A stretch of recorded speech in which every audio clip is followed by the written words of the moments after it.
In this video, we will consider narrative analysis, discourse analysis, and using theoretical concepts within NVivo.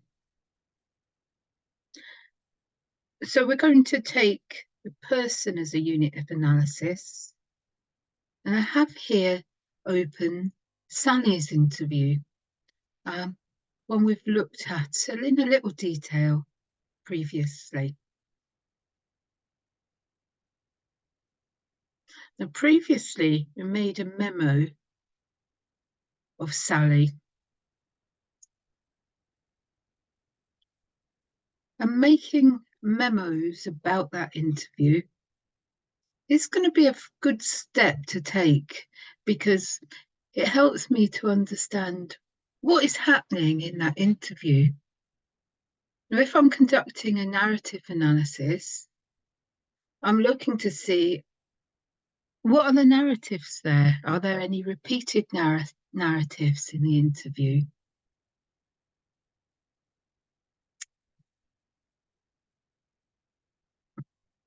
I'm also interested to know, are there any concepts there? So I could be looking at a narrative analysis. I could also be looking at a discourse analysis. If I was looking at identity, how does Sally portray her identity as a professional? And how has that changed over the years, and how she describes herself in the now compared with previously, and in her early academic life? And I might also want to bring in theory such as social capital, which appears to be quite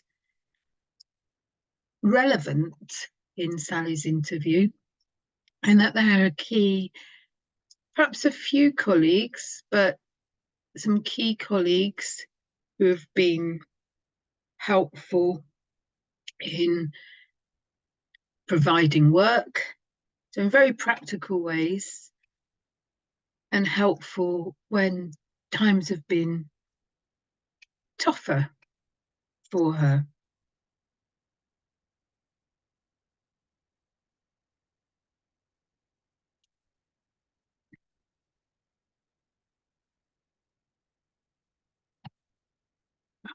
So my NVivo as seized up for now. Okay, so I'm going to have to deal with this window and cancel that there.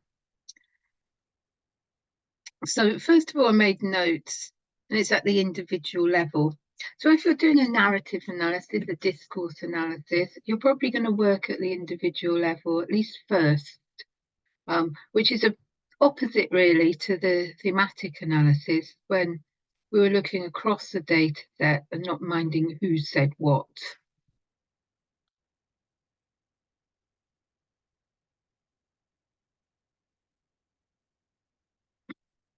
Yeah, so trouble's here.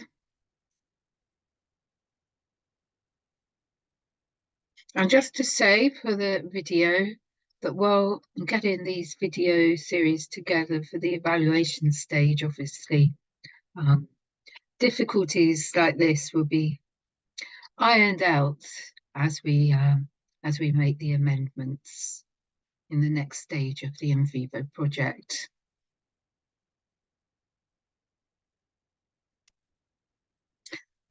Now, if you look at Sally's interview, she talks in terms of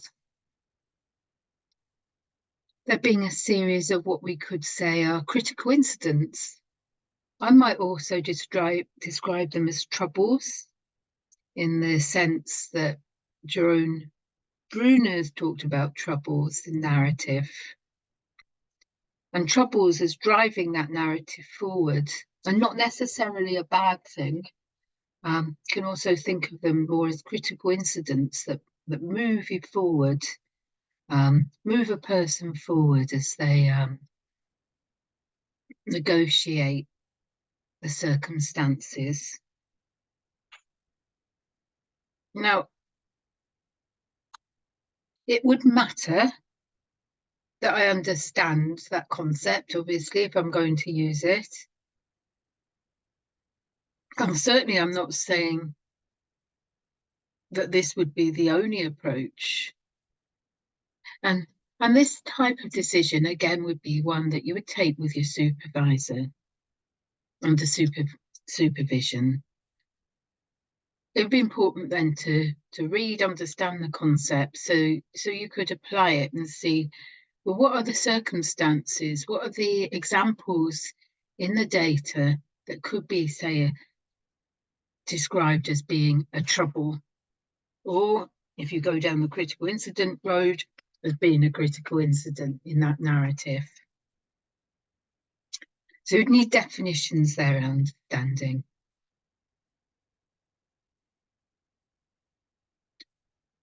Also, just contemplating that interview, seems like Sally is almost an accidental academic. And in the early days, things seemed to fall into place. She didn't particularly seem to want to be an academic. She wasn't striving always to be an academic, but gradually a morphing into academic life that seemed to overtake everything in life, and that led to home and personal breakdown and changing circumstances. So rather than the job being something she'd do and respond to, taking chances, so certainly seems a lot of resilience and resilience in her story, but also being open to opportunities and going with the flow. At which time that leads to a time of happiness, described as a time of happiness. It doesn't appear as a time that is demanding. But later, this gradual morphing almost happened without, it seems, her cognition. It happened and then circumstances changed. And the interview doesn't go into the detail. It's a sketchy time. She mentions not remembering. It doesn't appear to want to visit what appears to have been a dark place at that time. And resolution happens. So, yeah, there does seem to be narratives there. But at this stage, I wouldn't want to pinpoint what the narrative was. There's certainly a resolution that happens slowly from going from a more happy-go-lucky person that is winning quite easily, becomes more ingrained in academic life and gains a different understanding, and perhaps starts to reject some of the more negative aspects of academic life. And interesting that she talks now about having a better work-life balance, about the importance of certain people, certain colleagues in enabling this. And also about doing things more on their own terms, such as continuing to do data analysis when normally that would be something that would be farmed out to a research assistant. So doing things more in her own terms. And there seems to have been resolution that the troubling time, that dark time, has finished, and perhaps a growth and understanding. Interesting also that there is a stressing of the importance of work-life balance, of mental well-being, and of the role of the university, that the university should be working towards that for all staff. Social capital does appear to be relevant. Key allies and colleagues are mentioned, though not in huge numbers. And she talks about at the end being very bad at networking. Yeah, this is really important to get on. So attention there in knowing that networking is important, but also not necessarily a resistance, but perhaps a struggle to take part in some of those networking activities in a way that she sees some colleagues doing and describes as being very, very important. In fact, more important than knowledge, that knowledge actually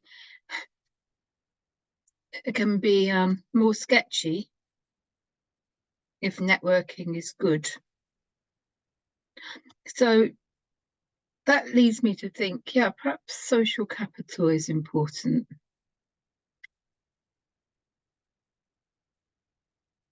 And given the project's about understanding academics' lives, then looking at professional identity is important. So I've got 3 things now. Got a narrative analysis, and I'd need to do more work on that and agree what a narrative is, agree how I'd identify that narrative, and then start to work on that. I could do a discourse analysis of identity, in which case I'd need to develop a framework of identity. So, for instance, how do I recognize self-identity? Is it only if she says, I am an academic? Is it identity in practice? And she talks about some of the things that academics do, perhaps going to conferences, being a conference goer. What's the use of affinity? How much is it us and we? How much is there isolation there? Those types of things. So I could develop that as a framework. And I could also develop a framework around theoretical concepts such as social capital. And of course, there might be others that you may be seeing in the data when you look at Sally's interview. So how would we go forward with that? Okay, so what I would do is make a new folder. I'm going to call that Narrative, Discourse and Theoretical Concepts. Now, you might want to have 3 separate folders, but it's early stages of research. So at this stage, I'm just going to have the one. And I'm only working on Sally to begin with. But I don't want to have a separate folder of nodes for each participant. I'm doing a separate analysis for each participant. But we're going to have one set of codes that would go across. It's not necessary that every single interviewee would perhaps be talking in terms that could be thought about to be social capital, say, although that might be the case. And that doesn't matter. So some concepts can apply to some people and some of the participants, and some can apply to others. So I put social capital, say. I might put a definition. It'd be a good idea to put a definition in there. So a new node, and I'm just going to add in these nodes. Professional identity.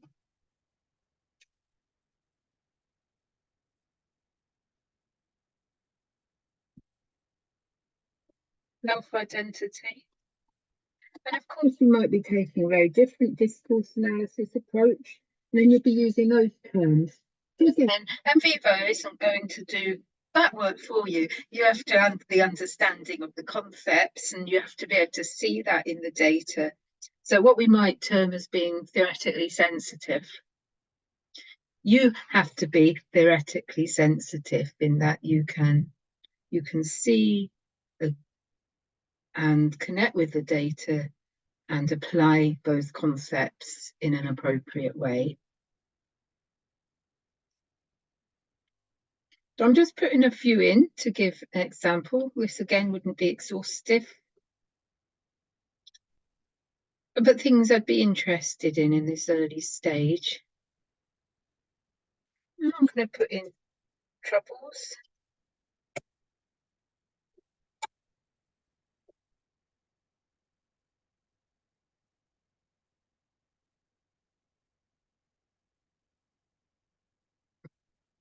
And I'm going to put in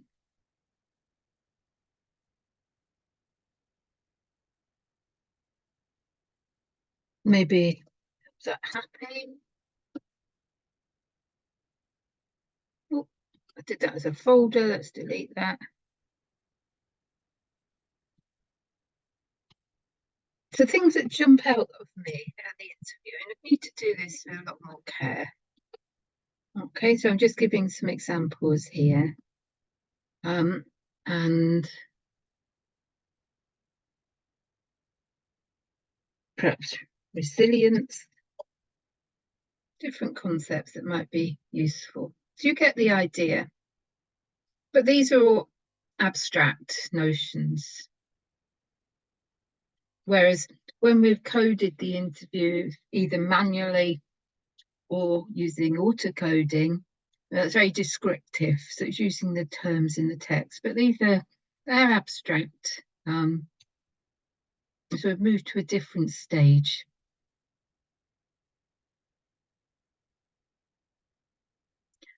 And often we might work across the whole interview. So the process now would be to code according to my new set of terms, and I could do that across the whole interview. Or it might be that we know that these codes are really relevant to subset.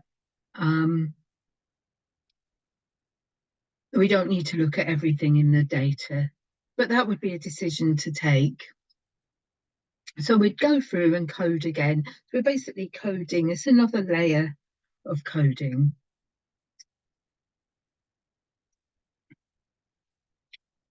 But what we do want to do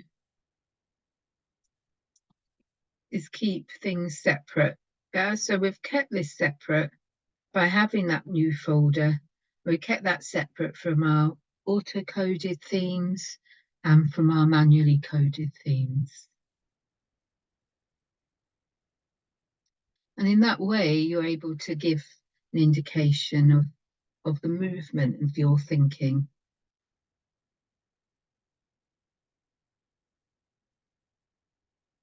And you can even give it number. So if you gave auto-coding and renamed that folder number 1, auto-coding 1, manual coding 2, we could call this narrative, discourse, and theoretical codes 3. Yeah, and I'm just giving an idea of process. Whereabouts in the development of the project thinking did it start to think about these particular terms? Okay, so not saying anything is right or wrong here, but it's really a case of understanding the concepts that you're going to use, whether that's understanding the narrative tools, the discourse analysis approach, or your theoretical concepts. So the idea being then that we'd be working with those concepts, and that's helping us to come up with something that is more tangible, so that the data itself provides illustrations, examples of the use of those concepts.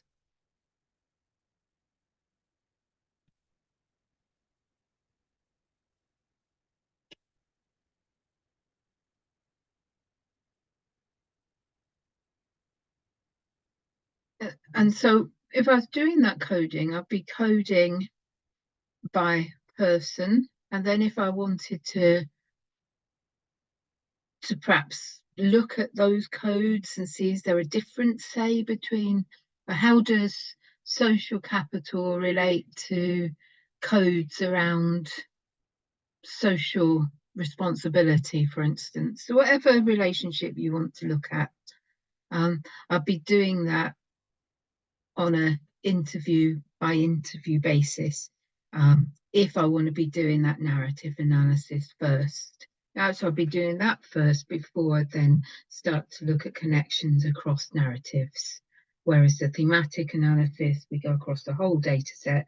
We don't mind who said what, because with the narrative analysis, we're keeping the person here as a unit of analysis, or you might even go further and more refined and keep the narrative as the unit of analysis, as a kind of subunit. Okay, so I hope that has helped and not caused more confusion.